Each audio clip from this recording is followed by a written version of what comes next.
How's it going, everybody? This is Novakast, back with another video, and, to kind of joke about it, I'm pretty sure that with so many movies that I've reviewed so far, involving demons and exorcism and so on, I'm sure a couple people will think that I'm, that there might be something wrong with me. But, either way, for some reason, I'm just kind of interested in some of these films. But, anyway, this is The Seventh Day, directed by Justin B. Lang and written by Justin P. Lang, starring Guy Pearce, Vadhir Derbez, Stephen Lang, and many, many, many others. Actually, I should mention too that they also has Keith David. I should probably mention too, because some people might kill me if I didn't mention it. But anyways, the synopsis, or just kind of the setup for the story, is a renowned exorcist who teams up with a rookie priest for his first day of training. They plunge deeper into hell on earth. The lines between good and evil blur, and their own demons emerge. And I gotta say, this one was interesting. And to some extent, it got me thinking a little bit about the television show version of The Exorcist, seasons 1 and 2, to some degree, when it comes down to how the story is presented to us in this. But regardless, or at least, near the very end. But to a certain degree, it was actually intriguing. Again, to a certain degree.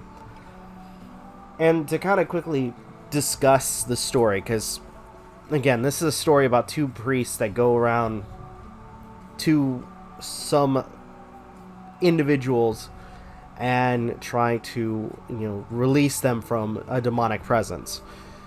We have, at least for our two main characters, Guy Pearce and Vadhir Derbez.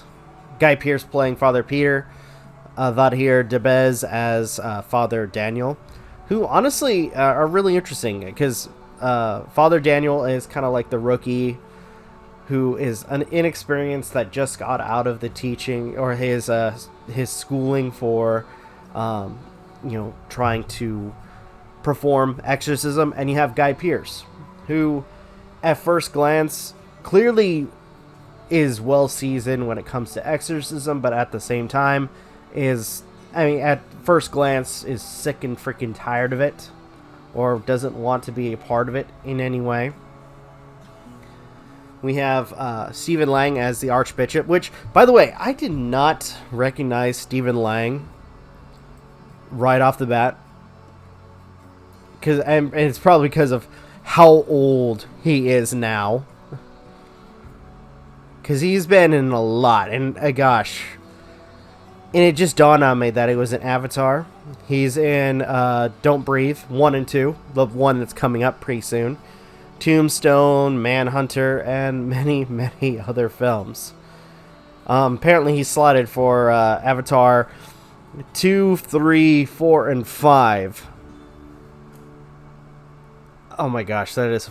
I'm just going to say, the whole Avatar sequel thing is a fucking joke.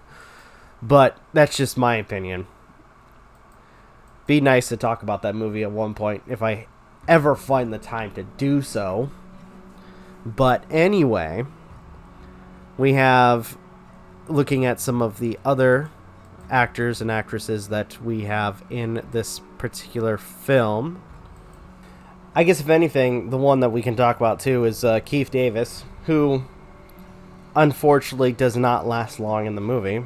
In fact, if anything, he's probably, if there's, a kill counter in this film, he's the first one to go. Like, he's in there for the first, maybe, I want to say 10, 15 minutes of the film, where everything, like, we get to see, to an extent, see the background, or the, I guess, how things start for Father Pierce, or Father Peter.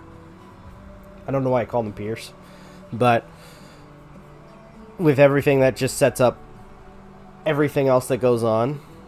And just kind of going over the story, it's brought up that after, again, the initial exorcism with Keith David's Father Lewis, and at that current time, because he's a little bit younger, Chris Golost as young Father Peter.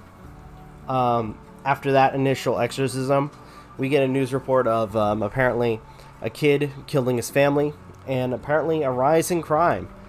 We have the Archbishop, who is bringing in a new recruit to exorcism, talking about how there's been kind of going over the fact that it's been iffy when it comes down to the use or the continued practices of exorcism. But sure enough, they still continue, even against the higher ups wishes. They still continue to practice or teach the practices of exorcism. We are, I guess, our two characters, Father Pierce, which is Guy Pierce, or Father I did it again too, Father Peter, as or Guy Pierce as Father Peter, and Vedhir Debez as Father Daniel, team up, which Guy Pierce, or Father Peter, is not particularly, again, happy about the whole situation, proceeds to take him under his wing, or Father Daniel under his wing. And they kind of start with a warm-up, which I thought was kind of interesting, where they go to like a homeless shelter, where apparently there is a possible demonic possession. And to an extent, I think this was a way to screw with the guy, because I'm not gonna lie, when I see this, I'm kind of thinking I'm for the guy that ends up having to deal with this or go through with this. You have a guy who's sitting in front of a dumpster fire, or at least a can fire or whatever. You know how I mean, when it comes down to, some people will know what I'm talking about, where you have the little garbage can, and there's like a fire coming out of it to help people keep warm. But anyways, they kind of make Father Peter kind of notions the fact that it might be him that's possessed.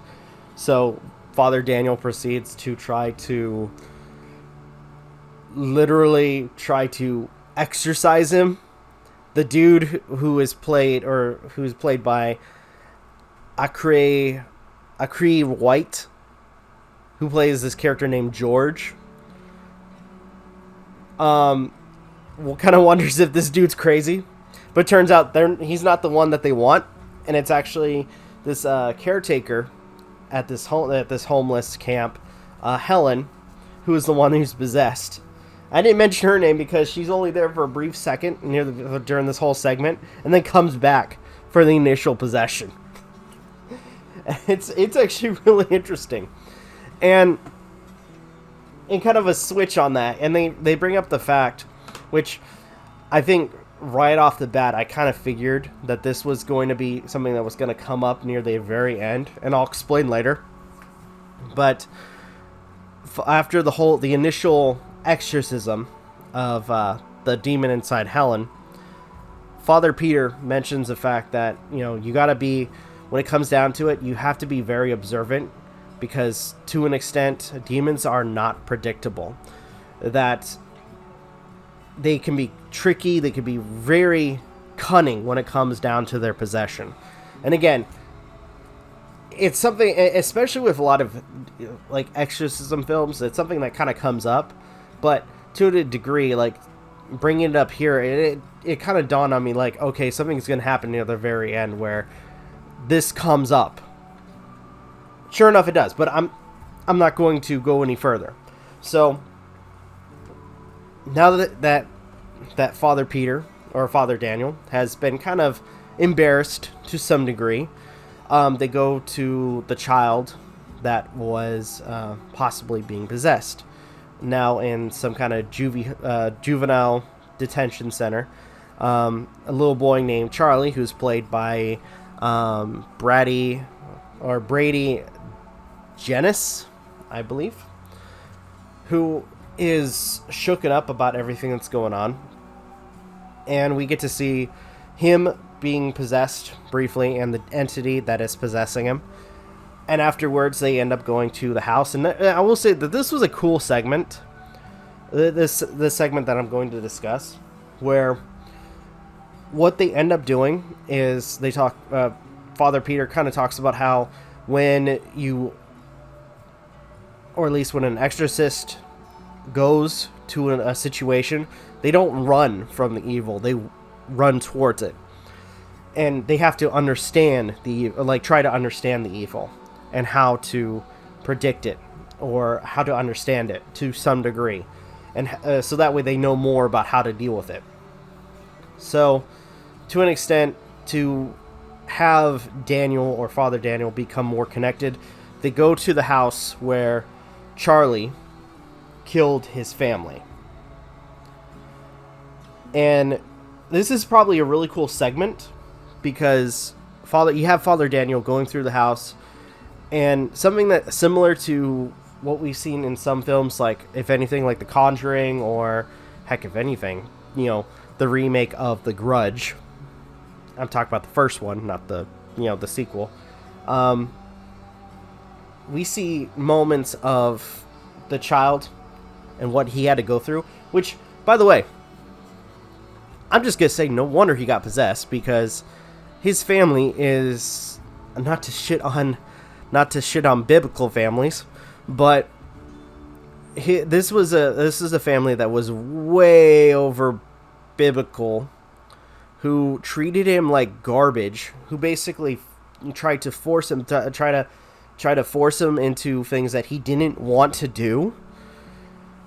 And it's like, no wonder this kid got possessed. If anything, he was suffering from, more likely suffering from, if this was a real situation, this kid was probably suffering from anxiety, depression, with, how his parents treated him, how he treated his life, or how they were trying to control his life. I mean, it's understandable, because if anything, especially when it comes down to situations of like child possession in especially with a lot of movies, more so than anything, it's because one, the child is vulnerable, and I guess if anything too, usually in that case, children are more susceptible to possession.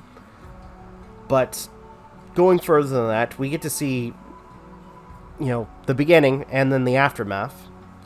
And they have, like, in some sense, again, kind of like what they do with, I guess, if more so now with The Conjuring, or Conjuring 2, I should say. We have Father Daniel in Charlie's shoes for what happened in the killings, where we see him holding what I'm assuming, I guess I'm not assuming, but it's an axe, and him covered in blood. So it makes you wonder what's going on.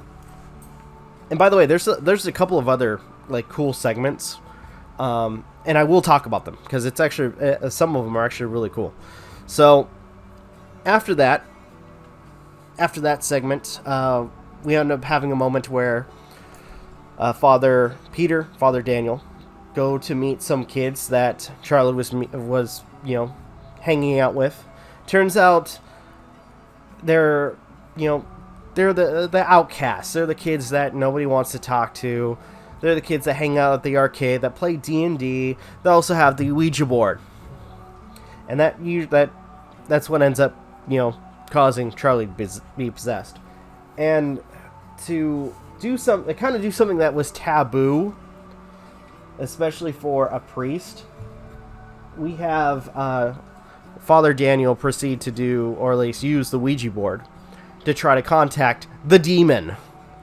Yeah, you'd think that would be a no, especially when it comes down to, being a priest.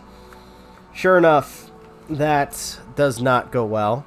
He sees more, I guess if anything, has more images that pour into his head, especially when it comes down to what happened with the possession of Charlie. And I guess during the whole thing, he blacked out while he was seeing these images, and he spelled something out. and he was on recording. And in that recording, he spelled, because he asks what he could, because I guess the demon wants his help with something, and he asks, "What do you want?" And while he was blacked out, he spelled the word evil on the Ouija board. Which, by the way, he broke a couple of rules, I should say. Especially, I think if I remember correctly, especially with certain rules, you have to play with a friend. 2, I think he had his hand on the board the entire time, so he didn't break that rule. But number 3, he didn't say goodbye. So that makes him susceptible to, if anything, if they're following the rules of the Ouija board, he's susceptible to being possessed now. Which, to an extent, that comes back later. But I'm going to go further than that. Or, I'll talk about that later. So, afterwards, they get scolded by the Archbishop, who was not happy about what happened. Afterwards, we have a quick moment, which I'm going to say, there was a really creepy moment. And it might have, at first glance, it seems severe, or sincere. I don't know why I said severe, but it seems sincere. You have this lady that comes up to Father Daniel, because he's sitting alone while Father Peter's talking to the Archbishop. And there's a moment where this lady is talking about how it's hard doing some of the things that he is doing, and he gives the number for her nephew. And I'm not gonna lie, when she did this, I kind of felt like there's something up with this whole situation. Like there's something very, very wrong with this lady. By the way, she doesn't come back up at all. And at first, I was thinking that she might have been a demon, and that if she were to come up, she would, pop up later on and be something that was just in Father Daniel's head. But it turns out that's not the case. And they actually played it off so well, too, where because there's a moment where Father Peter comes out of the office of the Archbishop and was walking by. She doesn't say anything to the Father Peter, and then proceeds to walk off. So within that time frame, there was a possibility that, if anything, it was all in Father Daniel's head, and they could have played it off as, oh, she was the evil the entire time. Again, she doesn't show up at all after this whole thing, which I kind of felt like was a wasted opportunity. But whatever. Whatever. So, and by the way, they have to hurry, after this whole situation, especially with, again, being scolded by the Archbishop, they have to hurry to the juvenile hall where Charlie is at.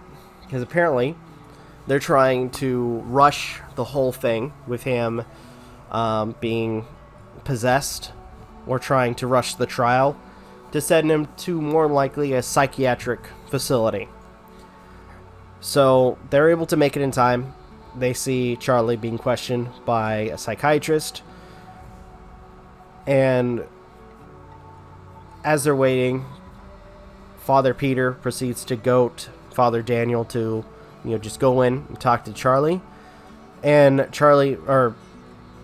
Father Daniel, after, just walking in and talking to Charlie, is able to get the demon to manifest itself. And boy, was that a bad idea. Because afterwards, after the demon putting a pencil in the psychiatrist's hand, all shit breaks loose. Like everything just goes horribly wrong. We have a moment where apparently Charlie disappears in the interrogation room that he was in, and then afterwards we have, and this in between all this stuff, we have moments where we're seeing the child that Father Peter has exercised at the beginning, or tried to exercise at the beginning. But apparently he died. he was burned alive. So that image keeps popping up, and again, it comes up later, and I don't want to spoil too much, because, or at least going further into it, because even though this is a review, there's going to be some spoilers. We have a moment where it's just all out horror, and I gotta say, this moment is actually really good. And whoever does the voices of the demon does a really good freaking job, or at least whatever they do with the audio. It is so good, because we have a moment where at first it seems like Charlie disappeared, so we have two guards that go into the interrogation room, but all the lights shut off, and they hear growling, and all of a sudden all we see is the gunfire and Charlie proceeding to just brutally murder these two guards. After that, we see the door slowly open up, and Father Daniel proceeds to run. And the lights start kind of flickering on and off. And they actually do this really cool strobe thing during this hallway scene. And to an extent, the way they do it, it almost seems otherworldly, where it seems like no matter what Father Daniel does, no matter how hard he runs, doesn't seem like he's coming closer and closer to the end of the hallway. At least that's what it looked like. And in the background, with all the ambience and all the freaking noise, you have the demon voice kind of freaking taunting him. And it's a great segment. I actually really like this. It's, and I'm going to be perfectly honest, it doesn't scare me at all. But it's actually really cool, and I will say it will scare a few people. But then we have this really, really kind of stupid scene. And I say stupid because I kind of saw it coming.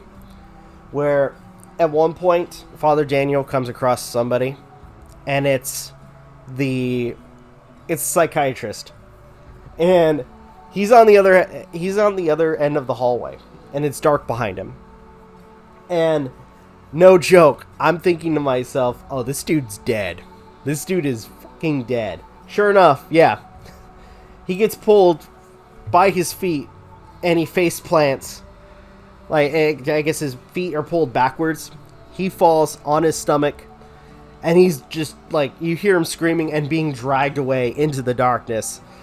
And afterwards, you see Charlie just slowly walking towards Father Daniel. Father Daniel trying to, tell the boy to, fight the demon. It's not working. And sure enough, the boy collapses. And by the way, a couple times he's remarked on what the demon looks like. That the demon looks like an old man with a beard. And when he says the man, we have this really good shot of Father Daniel turns, and we have this really good shot of, and you'll see it in the trailer that's popping up in the video. This really good shot of Father Peter slowly coming through the darkness through behind a window of some of the doors, and the entire that hallway or that doorway is covered in red. Now, I think I've talked about it once or twice, especially when it comes down to certain movies that use color to address certain scenarios. Like, for instance, if anything, one good thing I'll say, a good example is Star Wars, The Force Awakens. I know everybody doesn't like that film, but to be fair, if there's anything that's good about that film, it's unfortunately the moment before Han Solo's death. And I say this because if you look closely, look at everything that's going on, where you have look at the lighting itself, like just focusing on the lighting, it's a combination between red and blue light. And as soon as we see the moment where Kylo Ren makes his decision, it turns completely red. It kind of indicating what his decision was. I love when the directors and just anybody involved in the film does something like this, where they use color to kind of show the situation of the characters. And this moment where we see our character, Father Peter, bathed in red light, it's a really cool image, and it kind of sets up in the tone like, okay, there might be something going on with this guy. And again, we'll talk about it in a second, because I don't want to jump right into it, because it's actually, again, it's an interesting thing to talk about. But anyways, they're able to capture Charlie, go back to the house where he killed his family, and they try to perform the exorcism.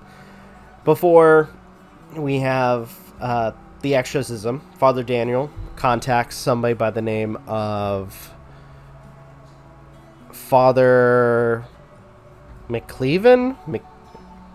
I think it was Heavenly, Dull McHeavenly, I can't remember. But it was another priest, who I'm assuming is another exorcist.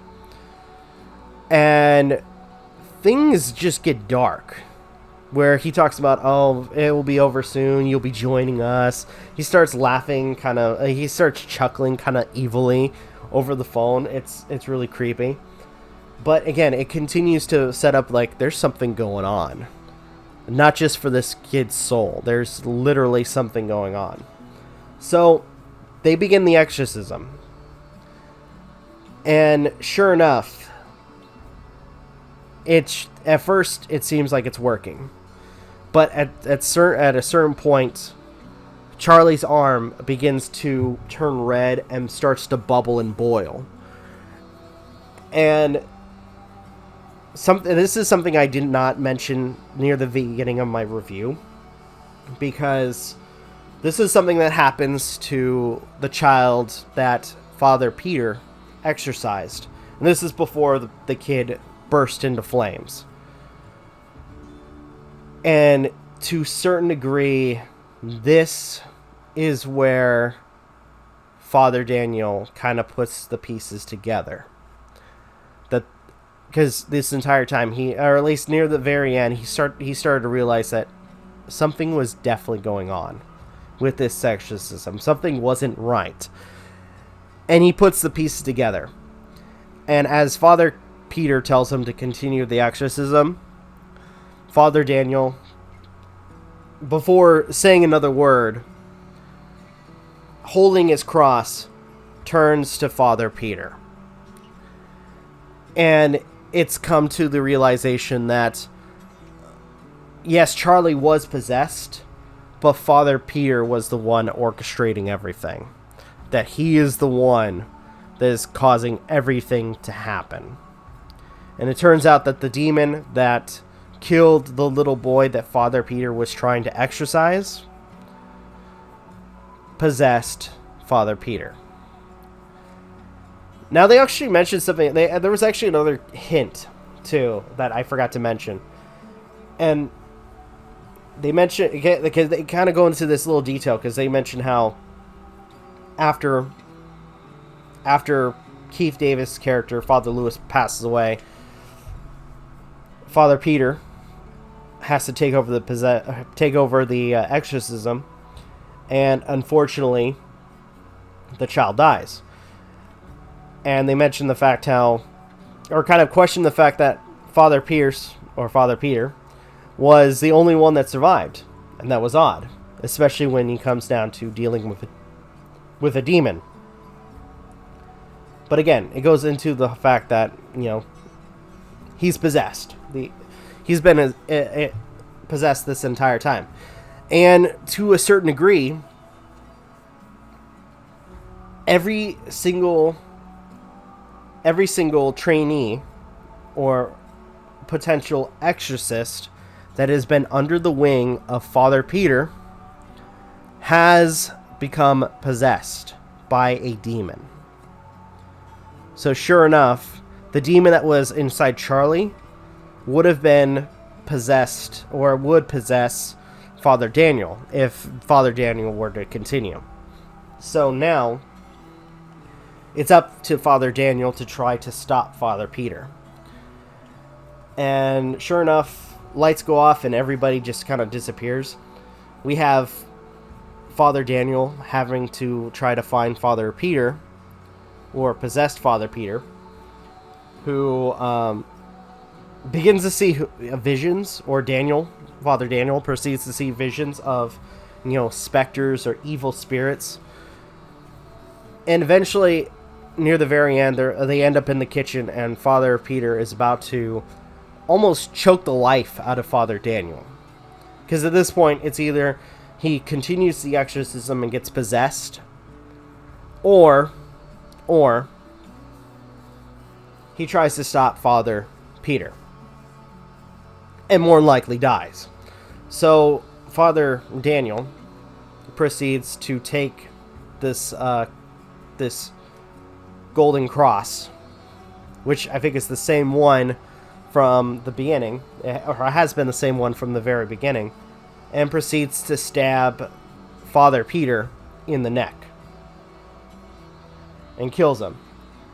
And actually, if anything, in the last moments of Father Peter's life, he becomes unpossessed. Father Daniel apologizes, but Father Peter is like, no, thank you. And I wouldn't be surprised if, like, the entire time he was, like, conscious of everything that was going on, what he was doing. Because honestly, that would suck. Like, truly. But it doesn't end there. No. The demon is not, or at least at this point, is not going to let go that easily, and proceeds to try to possess Father Daniel. And they actually do this really creepy thing where the demon tries to force a smile, like ear-to-ear smile, which is messed up. And to a degree, Father Daniel is able to fight off the demon, or so we think. I'm under the impression that he's still possessed. But anyway, he's able to fight off the demon, which causes a massive explosion of power in the kitchen. Father Daniel gets up and is able to find Charlie, who is no longer possessed, and they leave the house. At the end of it, we have Archbishop, I'm just going to call him Archbishop Stephen Lang, giving the file of all of the trainees that Father Peter has taken under his wing to become exorcists. And Father Daniel, who may or may not be possessed, is given a new purpose. That being to more likely exorcise the demons that are inside the other priests that have been under Father Peter. So, all in all, this movie was interesting. It had its moments. There's some things that I kind of wish they could have done with the characters. A couple of times, especially when it comes down to like some of the body horror with some of the demons, was interesting.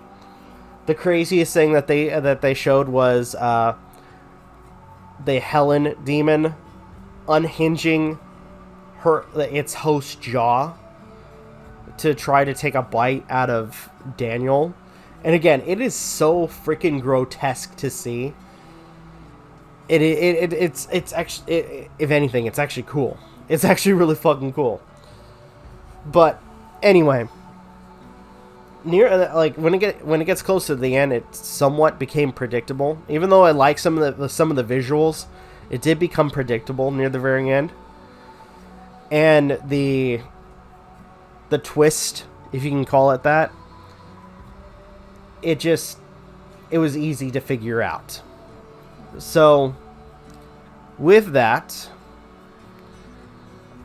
this movie is intriguing, and I recommend watching it maybe once. And if anything, to give it a rating,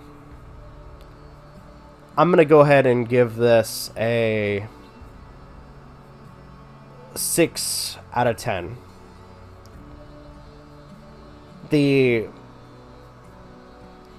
will say that, again, when it comes down to it, they did things a little bit differently when it comes to certain possession films. Like, for instance, the priest, the main, like, the teacher being possessed. That was something that I don't think I've seen once, or at least before, in other things. They did do that with the Rite, but this was, like, in between the movie.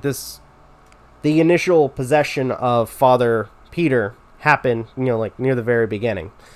But in some sense, and I will say, to an extent, we do get, especially when it comes down to, the possibilities of possession, we see, what certain kids end up going through.